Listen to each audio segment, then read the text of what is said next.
François-Noël Buffet, bonjour, vous êtes sénateur et puis depuis quelques jours vous avez été promu ministre fantôme dans le shadow cabinet de Laurent Wauquiez. D'abord, cette nomination, cette promotion, est-ce que ça signifie que vous seriez automatiquement ministre de la Justice en cas d'alternance? Bonjour. Bonjour. Pas du tout, évidemment pas du tout. L'idée c'est que... Non mais en Angleterre, ça se passe un peu comme ça quand même. Ça se passe un peu comme ça, mais je ne sais pas si c'est la tradition française, puisqu'elle n'existe pas, cette tradition. Justement, donc vous peut-être pourriez la qu'on créer. pourrait... écoutez, on verra ce que dit l'avenir. L'enjeu, c'était surtout de participer au sein du mouvement sur une thématique que je pense connaître à peu près. Je suis actuellement le rapporteur du texte justice, donc au Sénat, ce qui fait que l'appréhension de la problématique. Et voilà, je trouve intéressant de pouvoir travailler sur ces sujets régaliens qui sont plutôt les sujets qui me passionnent. Alors dites-moi, François-Noël Buffet, vous êtes avocat de formation, donc effectivement, vous aviez une propension à vous occuper de ces sujets-là. Quel que soit le gouvernement en place, on entend toujours dire que la justice est laxiste. Est-ce que vous êtes d'accord avec cette vision des choses ?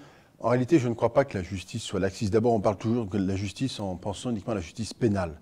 C'est insuffisant. La justice, c'est aussi la justice civile.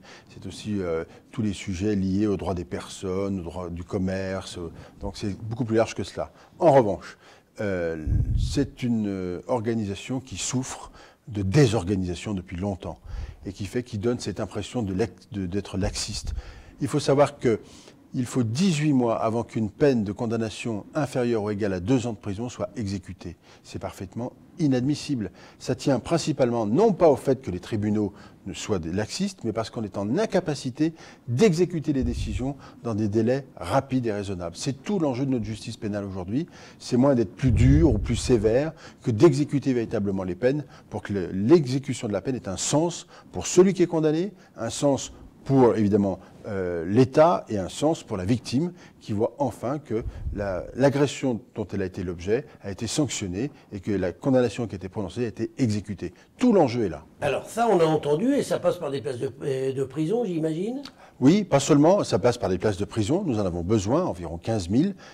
C'est absolument nécessaire d'avoir des places de prison, à la fois pour répondre aux condamnations qui viendront, mais aussi à l'idée de l'encellulement individuel, qui est essentiel pour éviter des grandes difficultés que l'on connaît aujourd'hui dans les maisons d'arrêt. Mais ça passe aussi par une révision de l'échelle des peines, par l'exécution de peines courtes, pas forcément en prison, parce que ce n'est pas la solution. Si elles sont prononcées immédiatement, exécutées immédiatement, ça fonctionne. Donc il faut repenser notre façon de la condamnation pénale et la façon d'exécuter la condamnation pénale. François-Noël Buffet, vous me dites que la justice n'est pas laxiste, mais celui qui se fait agresser dans la rue, qui va déposer plainte et qui s'aperçoit que son agresseur ressort plus vite que lui, Oui. lui, il pense que la justice est très laxiste. Oui, parce que c'est moins dans la poursuite ou dans la condamnation qui peut être prononcée, mais la sanction pénale, c'est pas seulement le placement en détention. Ça peut l'être, mais ça l'est pas seulement. Donc, il faut se donner les conditions d'une exécution pénale, des peines, plutôt rapides.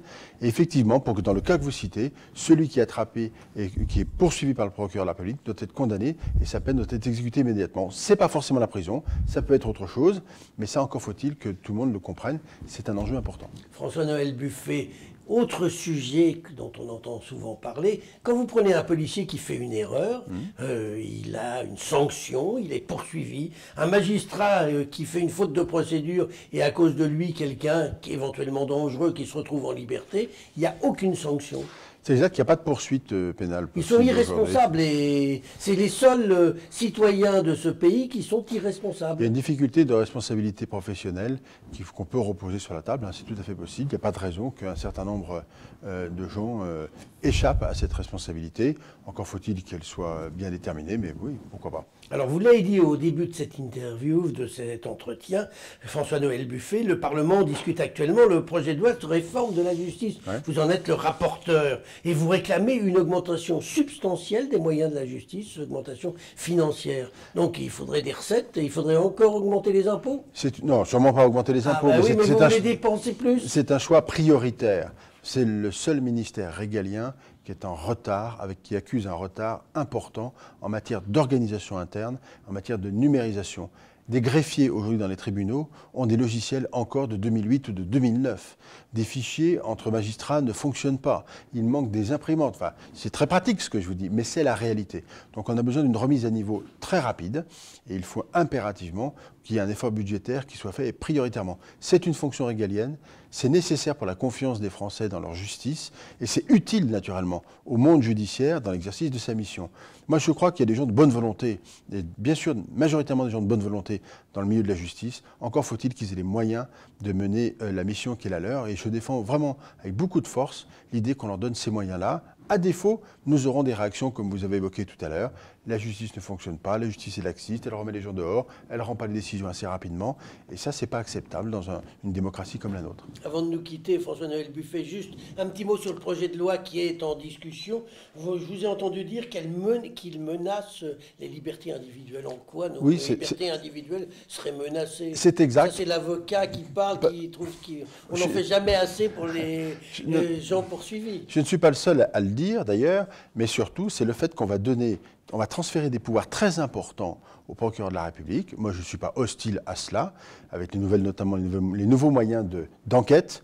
Mais ce que je dis, c'est qu'il faut, en même temps qu'on donne ces pouvoirs importants, il faut aussi rééquilibrer un peu les choses et permettre de temps en temps dans la procédure que celui qui est poursuivi puisse avoir à ses côtés son avocat ou en tous les cas avoir accès à son juge, ça me paraît essentiel. C'est une question d'équilibre. La justice est une balance. On peut donner beaucoup de pouvoir au procureur de la République. Attention à ne pas déséquilibrer le système. Eh bien, on restera là pour aujourd'hui. On va essayer d'équilibrer notre entretien. François-Noël Buffet, je vous remercie. Merci à vous.